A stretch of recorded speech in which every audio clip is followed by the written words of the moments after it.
दीपावली आ रही है। उफ उफ, कितनी सफाई, थक गई मैं, थक गई।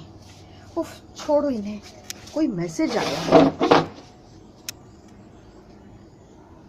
दीपावली आ रही है।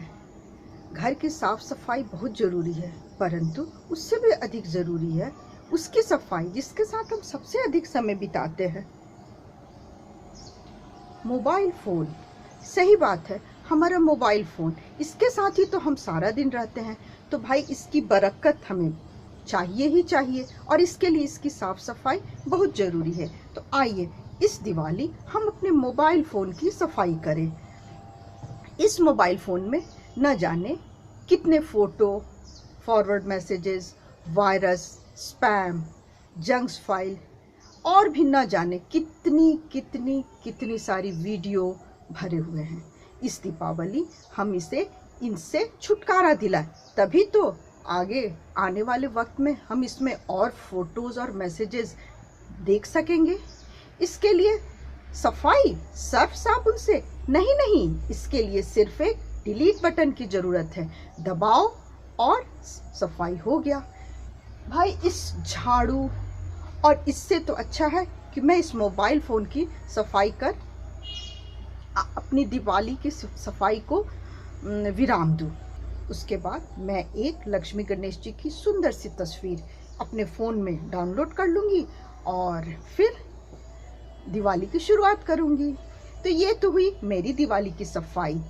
Happy Diwali to all of you. हाँ, अब आपने दिवाली की सफाई कैसे की ये बताना न भूलिएगा। मेरे हुलिये और मेरे इस औजार ने ये तो आपको बता ही दिया कि दिवाली की सफाई चल रही है मेरे घर में।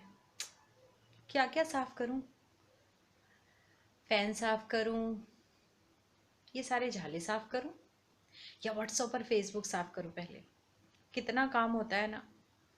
देखो ये कपड़ों का ढेर, ये हुलिया, बातें करने को कहो कितना मजा आता है, पर इतने काम दिवाली से पहले, ये है हाल। और करना ही पड़ेगा काम, और कोई उपाय नहीं है। अम्मा भी याद आती हैं। मेरी सासू माँ क्या करती थी, आशा से बात करा ला, काम करेगा इनके जिनका, देख ला अम्मा कुल काम कर रहे थे ला हम अकेले अकेले। सीमा सखी, सच्ची बात करने में कितना मजा आता है ना। एक जमाना हो गया व्हाट्सएप और फेसबुक देखे हुए, और हालत ये है। क्या क्या निपटाए इंसान, पर करना तो पड़ेगा ही, कोई उपाय नहीं है, कोई चारा नहीं है। चलो शुरू हो जाते हैं। युद्ध है, तैयारी है, और बड़े जोर की। अब तो तैयारी है। सफाई क्या नाम ले लिया, वो दिवाली की, बाप रे। बिल्ली मर जाती मेरी सफाई के नाम से।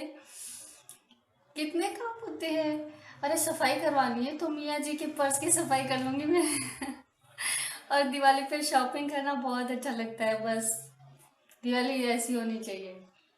ये सफाई वाला तो साल भर करते हैं ना हम, पता नहीं कहाँ कहाँ से उसके बावजूद कचरा निकल आता है। फ्रिज को हाथ लगाया तो जैसे कह रहा हो कि आओ, वेट कर रहा हूँ, आओ। फ्रिज को खिसकाने की देर थी, नीचे खूब सारा कचरा आया। और दुछत्ती पे तो जैसे सालों का गंदगी जमी पड़ी थी। और कमरे पे पहुंचे तो पता लगा कि वेट ही कर रहा था, आ गले लग जा। इतनी सफाई, बाबा रे, इतनी सफाई करनी बहुत मुश्किल है। और इसके लिए हमारे एक पैकेज होना चाहिए कि हमारे साथ सभी लगे, सिर्फ हम नहीं, अकेले नहीं चलेगा। दिवाली की सफाई सब मिलकर करनी चाहिए। दिवाली की बहुत बहुत शुभकामनाएं। दिवाली के नाम पर सबसे पहले तो दिमाग का दिवाला निकल जाता है ये सोचकर कि सफाइयाँ करनी है। दिवाली की सफाई आसान तो होती नहीं है, सारे साल सफाइयाँ करते रहो, इसके बाद भी दिवाली पे जब सफाई करो तो तमाम कूड़ा निकल आता है, जाने कहाँ से पैदा हो जाता है। और मेरी उम्र की तरह मेरी वार्डरोब्स की उम्र भी ज़्यादा है। इतना सामान घुसा हुआ है उसमें कि जब मैं साफ़ करती हूँ तो बेचारी करहा के कहती है, उफ बख्श दो हमें, एक बार साफ़ करो फिर वहीं का वहीं सामान। मुझे तो समझ में नहीं आता कि कैसे सफाई करूँ। मुझे याद आता है कि सफाई कराने के भी तरीके हैं, इसमें महिलाएं जुटी रहती हैं। दिवाली से कुछ पहले आता है करवा चौथ, और आपको सबको पता है करवा चौथ पर पति थोड़े से मुलायम होते हैं। मेरी एक दोस्त है, करवा चौथ पर उसके पति ने उससे पूछा तुम्हें क्या चाहिए। उसने सोचा चलो भाई मौके का फ़ायदा उठाया जाए। उसने कहा प्लीज़ मेरे पंखों की सफाई कर दो। जब उसने मुझे ये कहानी सुनाई मुझे इतनी हंसी आई, मैं खूब हंसी। उसने करवा चौथ के नाम पर अपने पंखों की सारों की सफाई करा ली और उसका काम भी हो गया। अब आप ये देखिए कितना टैक्टफुल तरीका है, काम भी हो गया, करवा चौथ भी मन गया और कितने मज़े से उसका मतलब भी सिद्ध हो गया।